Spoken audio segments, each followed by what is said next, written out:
Hello, welcome to our show, All Our Pieces. And of course, we're going to do a Christmas version for you, and just in time for Christmas. And it just snowed, and even though it's raining. And Cathy is going to begin our set. Cathy, what did you have for us today that you're going to start with? I'm going to start with a song called Emmanuel, and I added my poetry into it. So I'm going to be singing. Okay, that's exciting.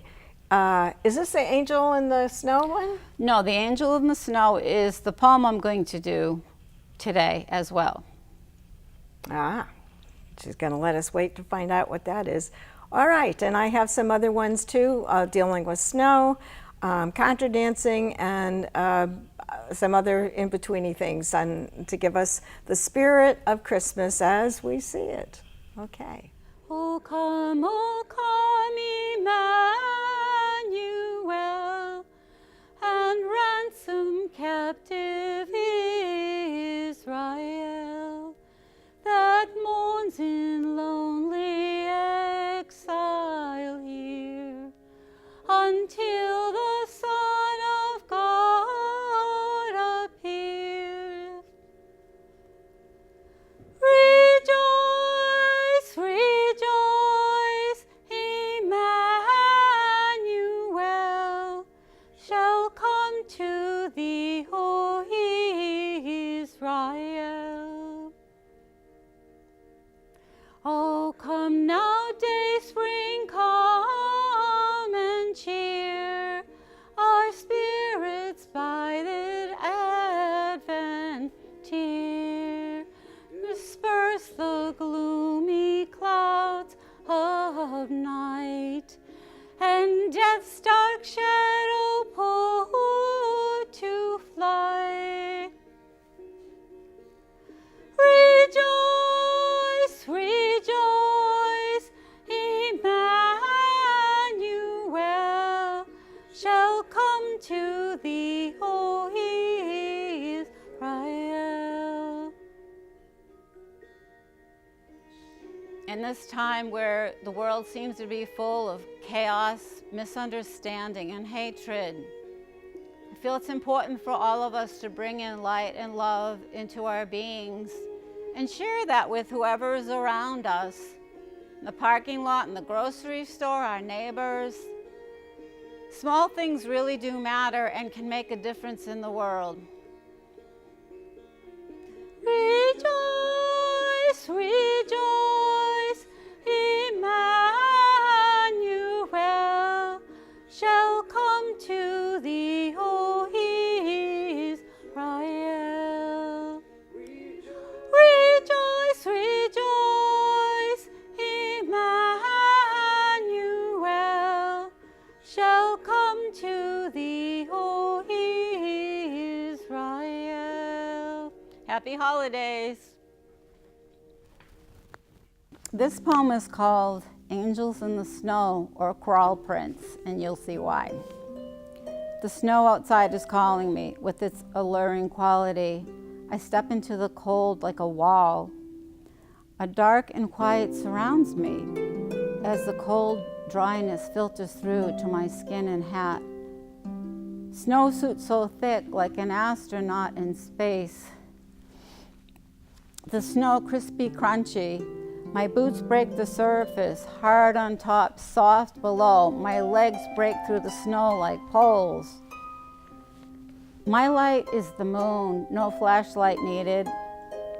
So bright on white. I see my shadow like the day. The wind blows swirls before me, on top of crusted snow. Not howling, but humming, a constant hum. Into the open field I go, where the pine trees live, falling back on pine tree trunk that nourishes my soul. Up above, the tree spits snow upon my face and hat. It goes down my back, it's so cold. It catches me by surprise, like a sudden snowball fight, this game the tree and I are playing. I look up at the pine tree. It smells clean like soap. Creaking in the wind, swaying back and forth as if to topple over in a dance barely perceivable, with the sound of a multitude of tiny clapping hands. I crunch out to the center, the moon and stars' reflection prance on the crystal snow, tiny beads of light reflected back to me, covering everything I see like a magic show. I fall backwards, arm outstretched, knowing the snow will hold me, but looking anyway.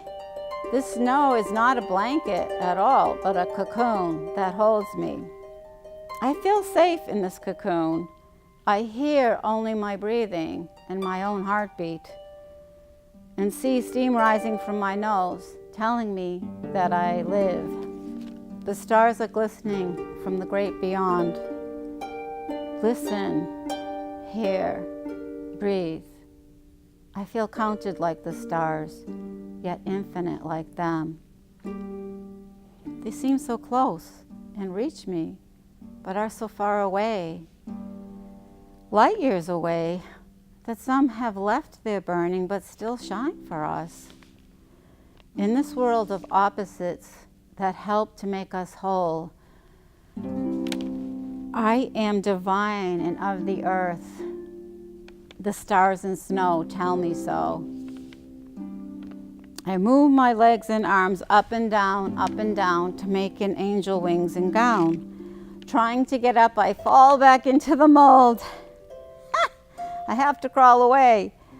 Arms and legs sprawled, belly in the snow, trying not to wreck my angel. I laugh out loud.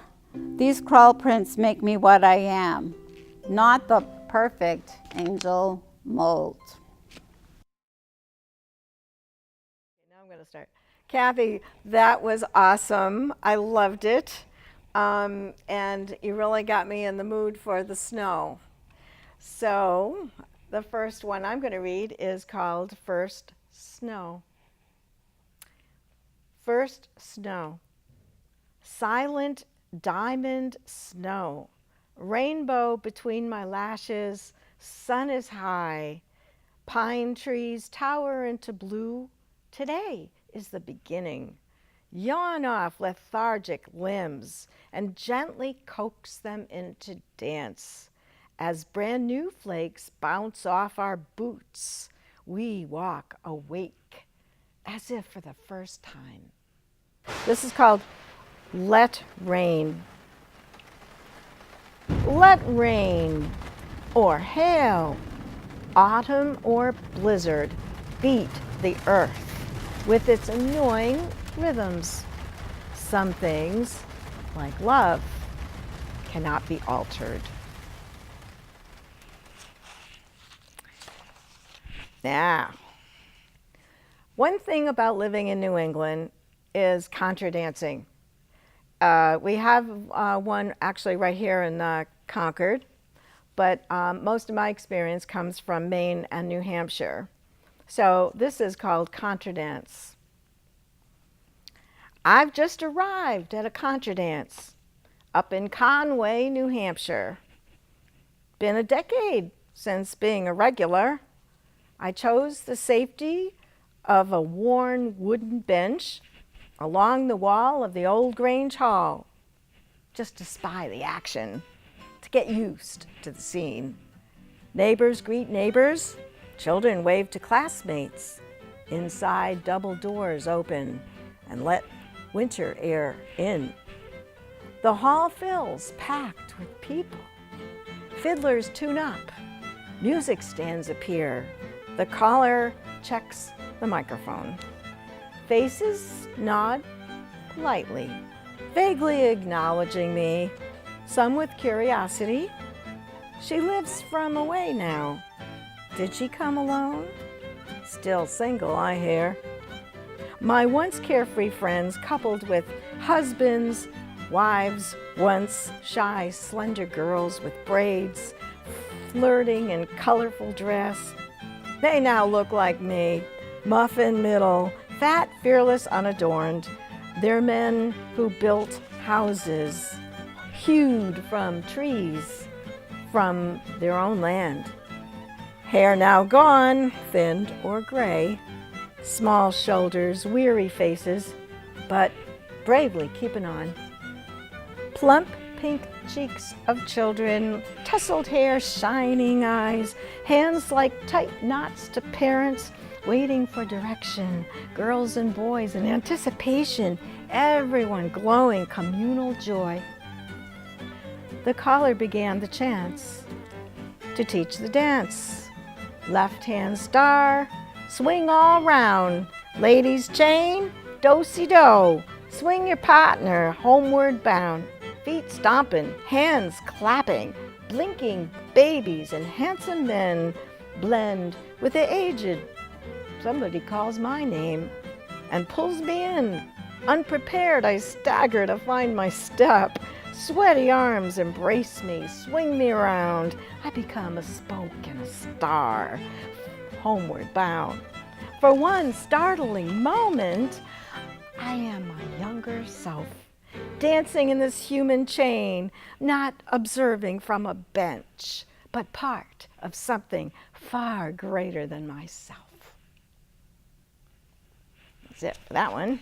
We're going back to wintertime, snow, and pick up from the angel, snow. This one is called Garden in Winter. She wore a velour robe of white and sat serene. She sang silence, and it pierced my heart, it seemed. Her fingers wore crystals that flashed like diamonds in the sun. Even though my plants are buried in the snow, once again, I go home with a harvest. I'll never forget that moment.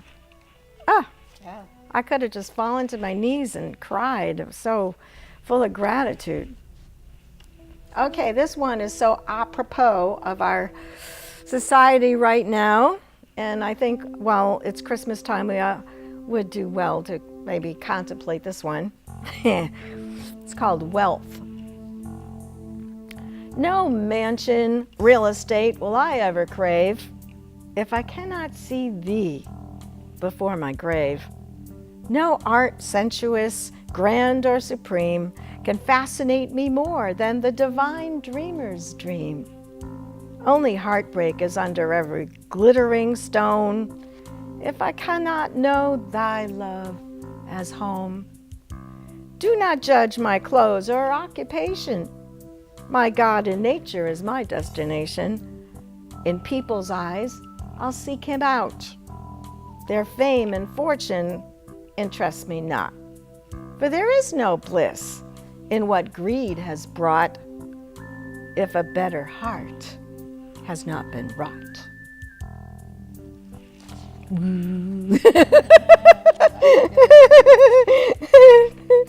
Okay. All right, another one. I don't know how long we have, but here we go. Simplicity. Simplicity. It's December 1979. The juries and exams are over, and the semester has ended at the Portland School of Art.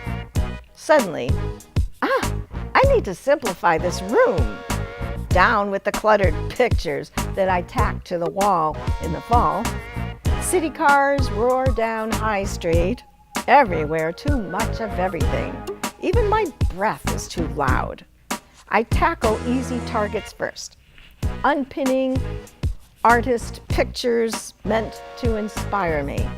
What's wrong with a blank wall, after all? I pull off Picasso clay pots, sensuous Matisse figurative paintings, local artists for local shows, and one from a gallery from a trip to Soho Village in New York. Each one was to remind me of my own potential to be a footnote in an art history book. The blank space beckons freedom. But there are envelopes over there lurching out at me from the bulletin board, stuffed with bills and unanswered letters. It's screams at me like a policeman. Become the Picasso. Strive like Baker. Remember your talent. Remember the Alamo. And you owe the White Mountain Hospital $50 from 2 years ago. I work furiously and the wastebasket fills up. An hour later, it's so quiet. Only the essential calendar and a few drawings now hang in a peaceable kingdom. Weeks of burning candles at both ends come to a rest. I drape a gray wool army blanket over my window, blocking cars and the street lights. And before I lie down, I spy my soul in the mirror. Now, have you ever met somebody who you felt like you knew right away and you never met them before? It's a little unnerving. So I wrote a poem about it, because that's what I do when I can't figure things out. Go fetch the moon. After I met him, I found myself wandering around the bay, staring at the moon. It appeared ragged around the edges, like a rough stone tucked into a charcoal sky. Perfection concealed by a protective covering of clouds. It loomed in the sea of darkness like myself, a small, incomplete orb of light. I knew, of course, that the moon is full, even when it isn't. Look what a smirk the man in the moon has on tonight. His head cocked to one side, cluing us in on his private joke. Perhaps he has hidden the chip.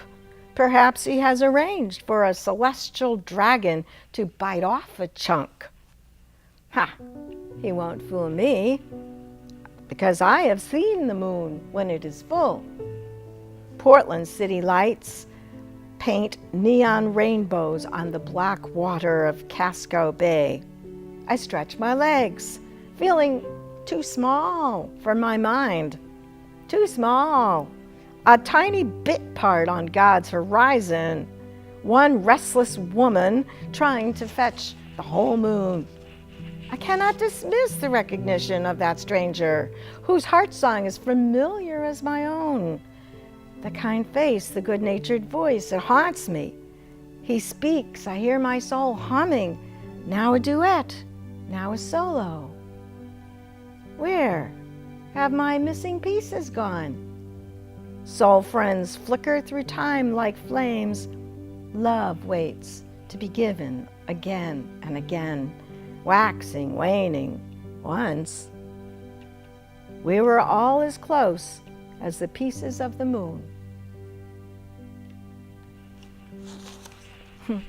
Short. This one's a good one to end on. It's called Cycles.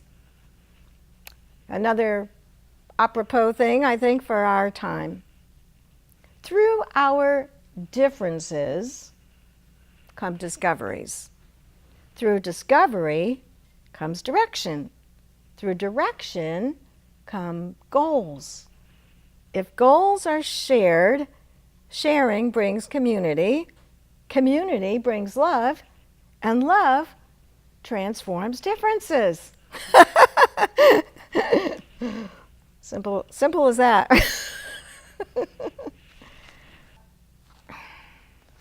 That's about it, I think. We both wish you very happy holidays, and what else was we supposed to? And we'll see you in the coming new year. So thanks for being with us again, and I hope all your times are filled with light and grace and love. Yes, we're so happy that you're watching us. Again, we'd love to have your feedback. Let us know what you think. Maybe some subjects you'd like us to cover. Anything at all, we're open. This is a real adventure for us. And ActonTV is awesome, isn't it? The best! The total best! So, yes, we'll see you in 2018. And I hope... No. What? 18. Oh, do I have to do the 10 maybe? Yeah, yeah. Okay, in 2018, you're going to do the 8. Okay. Okay. That's it. That's Thank it. you.